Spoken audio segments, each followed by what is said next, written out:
That was what I was told by Irving, that she gave them an ultimatum: either Lindsey goes or I go. Lindsey Buckingham was more than Fleetwood Mac's driving force. He was its fire, its chaos, its brilliance. On stage, he was electric; behind the scenes, mercurial; and in the press, mysterious. For decades, whispers followed him everywhere. Rumors of love lost, of betrayals, of feuds so deep they nearly tore the band apart. For years, he chose silence, never confirming, never denying, letting the speculation become part of Fleetwood Mac's myth. But now, at 75, Lindsey Buckingham finally confirms the rumors.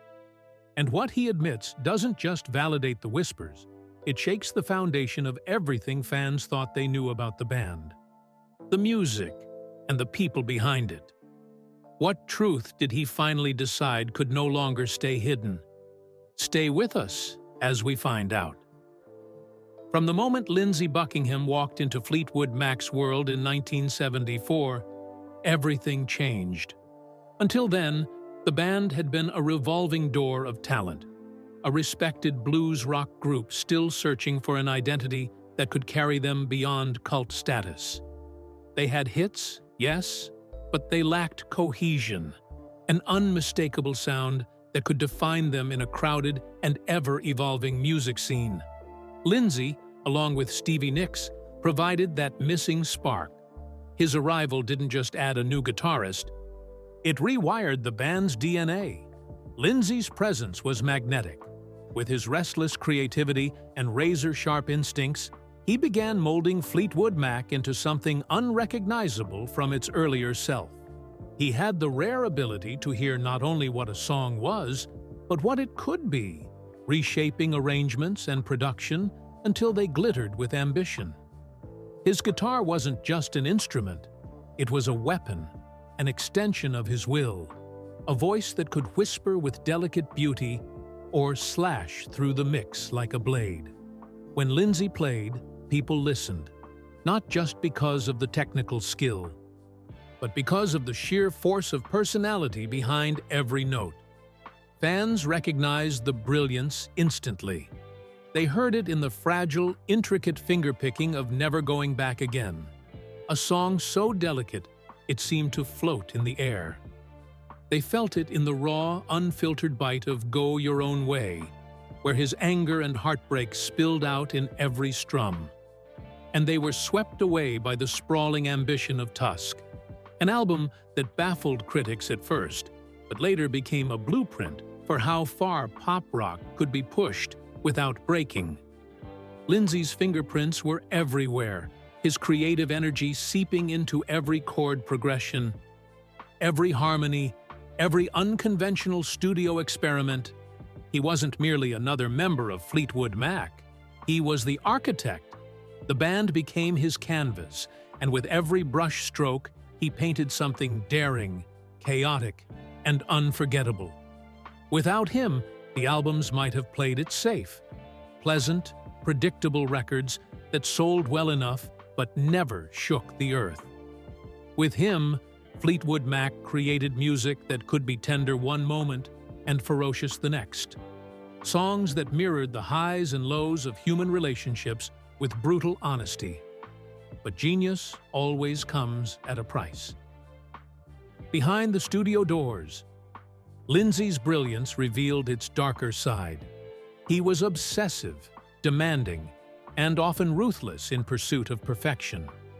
What fans heard as seamless harmonies and lush arrangements were often the result of grueling, tension-filled sessions. Bandmates described recording with Lindsey as both exhilarating and exhausting. He could lift a song into brilliance with one inspired idea, or tear it to shreds in frustration if it didn't meet his impossible standards. He didn't just push himself, he pushed everyone, and not always kindly.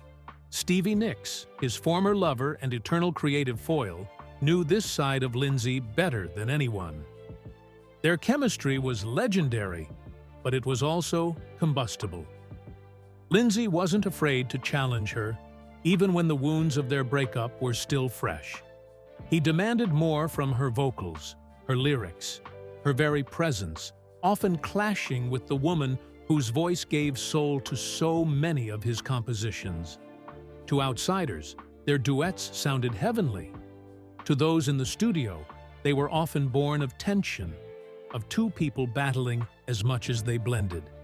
It was this volatile combination, his genius and his brutality, that both elevated Fleetwood Mac and set the stage for their deepest fractures.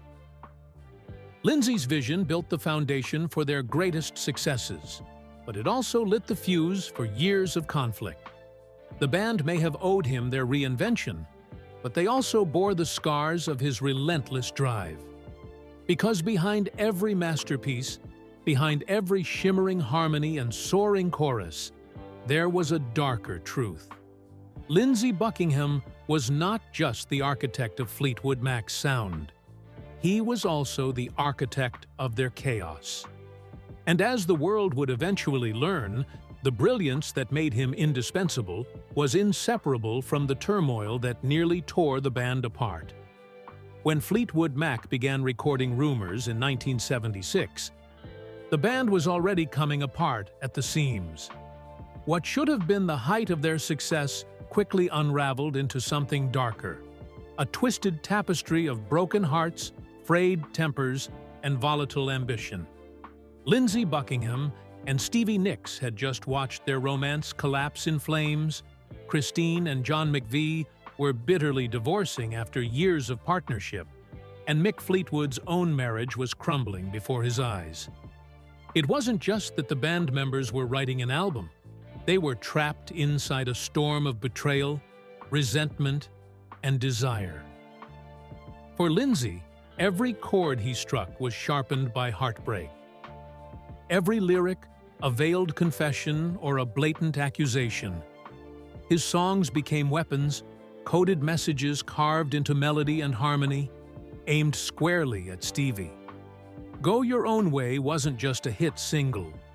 It was a dagger, wrapped in guitar riffs, pointed at her independence and what he saw as her infidelity. The song radiated bitterness, his voice seething with rage masked as art. Stevie, never one to back down, answered in kind. Her song Dreams was the counterattack, sorrowful, defiant, and laced with the quiet venom of a lover scorned. It was her way of reclaiming power, turning their private war into a soundtrack that would soon echo through radios across the globe. The recording sessions themselves were brutal. Cocaine flowed freely, fueling paranoia, sleepless nights, and resentments too sharp to dull. The studio, meant to be a sanctuary for creation, became both a battlefield and a confessional booth. Lindsey's perfectionism dominated the room. He demanded endless takes, dissected every performance, and pushed his bandmates beyond exhaustion. He wasn't content with good enough. Songs had to bleed, had to ache, had to carry the weight of their collapsing lives. But his relentless standards came at a cost. The clashes with Stevie were especially explosive. Years later, she would recall moments when Lindsey glared at her with pure venom as they stood inches apart, forced to blend their voices into harmonies that sounded heavenly to the outside world, but felt like punishment to her. The irony was cruel. Two people whose personal bond had shattered were still chained together musically, forced to pour their pain into the very songs that immortalized their destruction. Every recording session felt like reopening old wounds, and every finished track sounded like a confession written in blood. And yet, somehow, from the chaos came brilliance. Out of the ashes of failed marriages, poisoned romances, and unrelenting perfectionism, Fleetwood Mac crafted Rumours, an album that didn't just succeed, it detonated across the music world. It wasn't merely a collection of songs, it was a seismic event. Selling over 40 million copies worldwide, Rumours became one of the defining records of the 1970s, capturing the sound of heartbreak, dressed up in shimmering harmonies and irresistible grooves. Fans heard the beauty, the vulnerability, the raw truth in every lyric. They sang along to Dreams and Go Your Own Way without fully realizing they were participating in a very real war, a battle between lovers fought in real time with guitars and pianos as weapons. What sounded like universal heartbreak was, in reality, diary entries set to music, the private agony of a band imploding made public in the most spectacular way. The irony was cruel but undeniable. The very dysfunction that nearly destroyed Fleetwood Mac also gave them their greatest triumph. The band's personal lives were in ruins, but their music reached heights few could imagine. Still, the cost was enormous. Behind every shimmering harmony lay scars. Behind every infectious groove lay rage, jealousy, and betrayal. The music soared, yes, but the wounds it left behind would never fully heal. For Fleetwood Mac, Rumours was both their crowning achievement and their curse, a monument to brilliance born out of destruction. Of all the songs Lindsey Buckingham ever wrote, none carried the sting of venom quite like Go Your Own Way. To the outside world, it was an anthem of independence, a fiery, defiant breakup track that seemed to give voice to every heart torn apart by love. Fans heard liberation, strength, even a strange kind of optimism in its driving beat and snarling guitar lines. But to Stevie Nicks, the woman at the heart of it, the song was nothing less than a weapon. It wasn't just a piece of music. It was a deeply personal attack, a song that twisted their most private pain into a public spectacle. The line that cut deepest was simple, but brutal. Packing up, shacking up is all you want to do. To listeners, it might have sounded like a casual throwaway phrase, a bitter jab tossed into the middle of a breakup song. To Stevie, it was a lie, one that humiliated her in front of millions of people. She would never forgive Lindsey for it. Decades later, she still bristled when recalling how he had reduced her independence, her choices, and her heartbreak into what she saw as a cruel and baseless accusation. Stevie insisted that she had never shacked up with anyone during their breakup. But in Lindsey's eyes, whether factual or not, it was the truth as he felt it, and he refused to back down. Recording the song only deepened the wound. Imagine the scene. Stevie, standing just inches away from Lindsey in the studio, forced to sing backup vocals on a track that dragged her reputation through the dirt. Every harmony was another blade to the heart. Every take another chance for Lindsey to glare at her with quiet, simmering rage. She later described the sessions as excruciating, almost unbearable. It wasn't just that the lyrics hurt, it was the cruel irony of having to lend her own voice to the very song that cast her as the villain. And yet, it was that same tension, the knife's edge between love and hate, that gave Go Your Own Way its unrelenting power. The raw energy between Lindsey and Stevie practically crackled on tape. You can hear it in every snarling guitar riff, every shouted chorus, every desperate plea hidden beneath the song's anger. It wasn't polished or pretty. It was messy, chaotic, and seething with emotion. And that, ironically, was what made it timeless. Fans devoured it. Radio stations couldn't get enough of it. Critics praised its intensity, hailing it as one of Fleetwood Mac's defining tracks. To the public, it was catharsis, a song that spoke to the universal pain of letting go, of trying to move forward even when your heart was still bleeding. But for Stevie, it was no catharsis at all. It was a scar. She later admitted that singing Go Your Own Way live, night after night, was like reliving the worst moment of her life, again and again. Each performance reopened the wound. Forcing her to stand beside Lindsey on stage, while he shouted their dirty laundry to arenas full of strangers. For Lindsey, however, the song was vindication. It was his chance to immortalize his version of their breakup, to etch his pain into history on his own terms. In some ways, it was his greatest victory. The heartbreak had been transformed into a classic, a piece of music that would outlive them both. But in doing so, he also revealed something far more raw than a simple breakup story. He exposed the darkest side of love turned bitter, the way affection can turn into obsession, the way tenderness can curdle into spite. Decades later, Go Your Own Way still divides fans. Some see it as Lindsey's masterpiece, a brutally honest portrait of heartbreak. Others side with Stevie, recognizing it as a song that inflicted needless cruelty under the guise of art. Either way, the legacy of the track endures, not just as one of Fleetwood Mac's greatest hits, but as a haunting reminder that sometimes the most unforgettable songs are born not from love, but from the wreckage it leaves behind. By the late 1970s, Fleetwood Mac's success had become both their greatest blessing and their heaviest curse. The band was no longer just a group of musicians. They were an empire.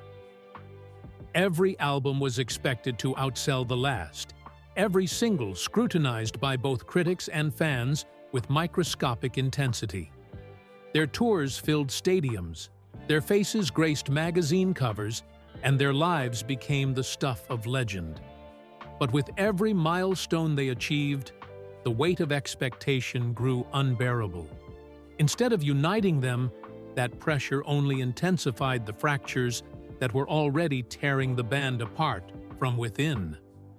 Nowhere was the war more visible or more vicious than between Lindsey Buckingham and Stevie Nicks. What had once been love had long since dissolved into bitterness, leaving behind only the sharp edges of resentment. And those sharp edges cut into everything they did, especially the music. In the studio, Lindsey's obsession with control became relentless. He wasn't satisfied with simply playing guitar or singing his parts. He wanted to sculpt the band's sound from top to bottom. He layered guitars and vocals with a precision bordering on madness, building tracks that shimmered with complexity and bristled with innovation. His ear was unmatched, but so was his ego. To Lindsey, Fleetwood Mac wasn't just a band. It was his canvas, and he would paint on it however he saw fit. But Stevie was not a woman to be overshadowed. Fiercely independent, deeply protective of her vision, she refused to bow to Lindsey's authority. Her songs, dreamlike, mystical, laced with imagery of witches, goddesses, and lost love, were worlds unto themselves. She didn't want them stripped apart and rebuilt to fit Lindsey's experiments. She wanted them to breathe as she intended, and so what should have been collaboration often became combat. The recording of Tusk was the clearest example. Lindsey, eager to push boundaries, veered toward avant-garde experimentation. He wanted to tear down the polished perfection of Rumours and replace it with something jagged, raw, unpredictable. Stevie, on the other hand, leaned further into her ethereal style, crafting songs that felt timeless, mysterious, almost otherworldly. What should have been the band's boldest step forward became instead a tug-of-war, each of them pulling the music in opposite directions. The result was brilliance, but brilliance forged in fire. And their battles weren't limited to the studio. Old wounds from their breakup bled into every rehearsal, every performance, every sleepless night on tour buses and hotel rooms. Stevie accused Lindsey of belittling her, of deliberately sabotaging her songs during production so his own would shine brighter. Lindsey fired back, accusing Stevie of distracting the band with her rising solo ambitions, of putting herself above the group that had made her famous. Every rehearsal felt like a courtroom. Every track, another round of accusations disguised as melodies. The battlefield seemed never-ending. The casualties were everywhere. Friendships strained to breaking, trust shattered beyond repair, and sometimes even the music itself buckling under the weight of their resentment. Bandmates Christine McVie, John McVie, and Mick Fleetwood often found themselves caught in the crossfire, trying to hold together a band that seemed determined to rip itself apart. And yet, paradoxically, it was this very conflict that gave Fleetwood Mac their razor's edge. Every harmony was sharpened by resentment, every lyric steeped in bitterness. The songs weren't simply compositions, they were confrontations set to music. Lindsey's jagged guitar riffs clashed with Stevie's haunting voice, and the friction between them created sparks that no other band could replicate. Their war became their art, and their art became their weapon. For fans, it was intoxicating. The drama poured into the records made them feel achingly real. More than just songs, they were lived experiences pressed into vinyl. But for the band, living inside that war was unbearable.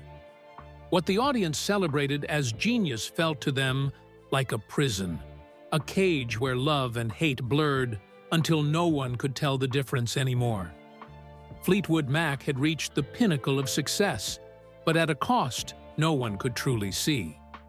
Behind the applause, the cheers, and the shimmering lights of the stage, they were breaking apart. One argument, one accusation, one wounded lyric at a time. Fleetwood Mac's tangled personal lives were as infamous as their music. What began as a band of friends and lovers soon dissolved into a web of betrayals so messy it could rival any soap opera. At the heart of it all was the endless cycle of affairs, addictions, and grudges that left no one untouched. Lindsey Buckingham and Stevie Nicks may have been the headline, but they were far from the only ones entangled. Christine McVie fell into a romance with the band's lighting director after divorcing John McVie, creating awkwardness that seeped into every backstage interaction. Mick Fleetwood himself began an affair with Stevie. A betrayal that shattered both his marriage and whatever fragile truce remained between Lindsey and Stevie. Cocaine became both the fuel and the poison of the band's lifestyle. It gave them energy to endure grueling tours, but eroded their health and judgment. Lindsey's temper grew sharper under its influence, his controlling tendencies escalating into eruptions that scarred relationships further. Stevie nearly lost everything to her addiction. Later admitting it led her dangerously close to ruin. The betrayals weren't just personal, they were professional. Lindsey often felt sidelined as Stevie's solo star rose, while Stevie resented his grip on production decisions. Every affair, every drug-fueled fight, every whispered rumor only deepened the fractures.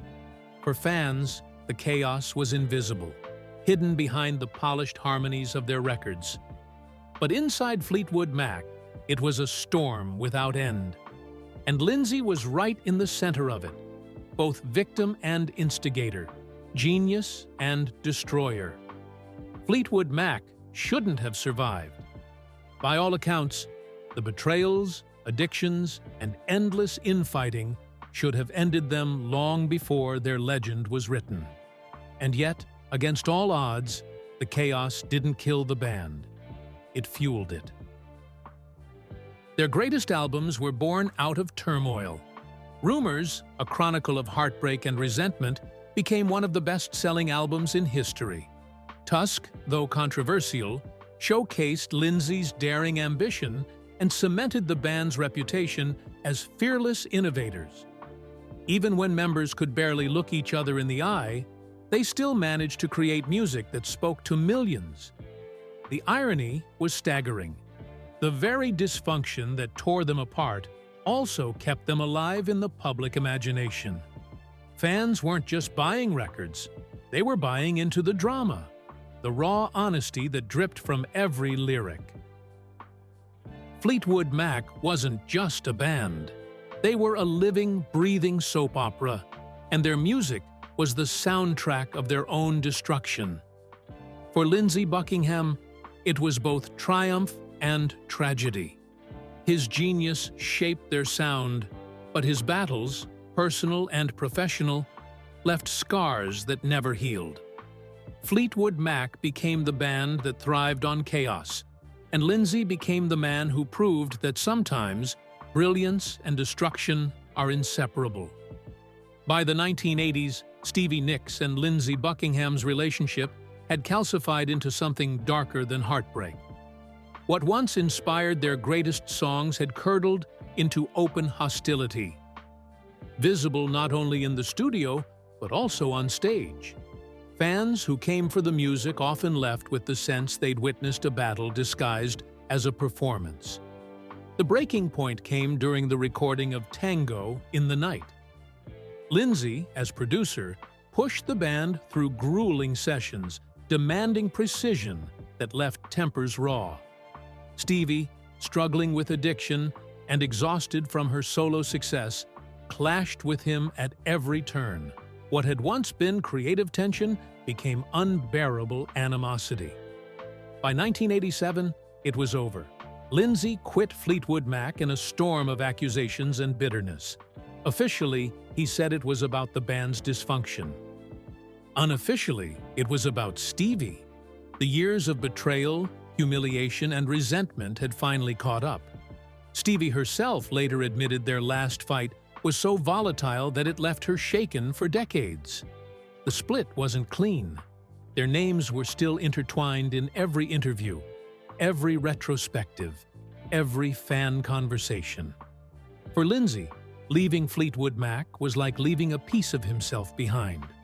For Stevie, it was both a relief and a scar. The band carried on without him, but the absence of his genius was impossible to ignore. It wasn't just a breakup of bandmates, it was the final, bitter unraveling of a love story that had already given the world its most haunting soundtrack. After Lindsey's exit, Fleetwood Mac continued in various forms, with tours, reunions, and shifting lineups. But the whispers never stopped. Rumors of violent fights, backstage confrontations, and cruel words followed Lindsey and Stevie wherever they went. Fans speculated endlessly. Had he been abusive? Had she been vindictive? What had really happened behind those closed doors? Both Lindsey and Stevie were careful in their answers over the years. Stevie often hinted at his cruelty, his temper, his desire to control her. Lindsey, for his part, downplayed the worst of it, framing their fights as the natural outcome of two strong creative forces colliding. But the denials only fueled curiosity. The public sensed there was more, something neither of them was ready to say outright. Their performances together in the decades that followed only stoked the mystery. Every time they shared a stage, every lingering glance, every sharp word whispered between songs, fans saw layers of history playing out in real time. Interviews dodged the specifics, but the music told its own story. Behind the denials, behind the evasions, the whispers grew louder. And with every passing year, the truth became harder to bury. Fleetwood Mac wasn't just a band, it was a labyrinth of secrets, and Lindsey Buckingham was right at the center. For years, Lindsey Buckingham avoided addressing the most painful chapters of his past head-on. He spoke of the music, of the success, of the band's unique chemistry, but rarely of the wounds. Yet time has a way of loosening even the tightest lips. At 75, Lindsey finally began to admit what fans had suspected for decades. He acknowledged the damage, the cruelty in his words, the volatility in his actions, the toll his perfectionism took on everyone around him. He confessed that his relationship with Stevie, both as a partner and as a bandmate, had spiraled into something destructive, a cycle neither of them could escape. And while he didn't shoulder all the blame, he admitted more than he ever had before. The revelation was shocking, not just because of what he said, but because he said it at all. For years, Lindsey had denied or sidestepped the ugliest rumors. Now, with age softening his defenses, he confirmed what fans long believed, that the chaos behind Rumours and Tusk wasn't exaggerated. It was real, raw, and devastating. In finally telling the truth, Lindsey reframed Fleetwood Mac's legacy. The band's greatest music had always been haunted by scandal, but now, the man at its heart was acknowledging the cost. And for fans, the confirmation was both heartbreaking and cathartic. The Rumours weren't just stories. They were the scars of a band that lived its music to the bitter end. For decades, Lindsey Buckingham lived behind the carefully maintained mythology of Fleetwood Mac. He let the music do the talking, letting speculation swirl around him like smoke. The fights, the drugs, the betrayals. He knew the world was fascinated, but he rarely admitted how much of it was true. The mystery kept the legend alive. But at 75, Lindsey finally broke the silence. He admitted that Rumours wasn't just an album title, it was a reality. The stories whispered for decades about the band's dysfunction, his battles with Stevie, and his own volatility were not exaggerated. They were real. And while the music immortalized their pain, it also masked the human cost. He confirmed that he and Stevie had destroyed each other in ways that went far beyond a breakup. Their love, once intoxicating, became poisonous, feeding both their greatest art and their deepest regrets. He confessed that his drive for perfection often turned cruel, and that his quest to control the music sometimes meant controlling the people who made it with him. For fans, his words hit hard. The Rumours weren't just gossip, they were the truth, finally spoken aloud. The legend of Fleetwood Mac was no longer just about hits and harmonies, but about the scars that came with them. And yet, in admitting it, Lindsey offered something unexpected: closure. Not excuses, not justifications, just the truth. The story that had captivated the world for half a century finally had an ending, spoken by the man who had lived it. At 75, Lindsey Buckingham didn't just confirm the Rumours, he gave them a voice. And in doing so, he gave the fans what they had always wanted: not perfection, not denial, but honesty. The honesty of a man who, after all the battles, all the songs, and all the scars, was finally ready to let the truth stand on its own. If rumors echo long enough, do they become the truth? Or just another story we choose to believe? At 75, Lindsey Buckingham finally confirms what so many suspected. But his words carry more than answers. They carry consequences. Before time turns whispers into legend, remember, the truth is never as simple as the songs that carry it. Share your thoughts in the comments below. Thanks for watching. See you in the next one.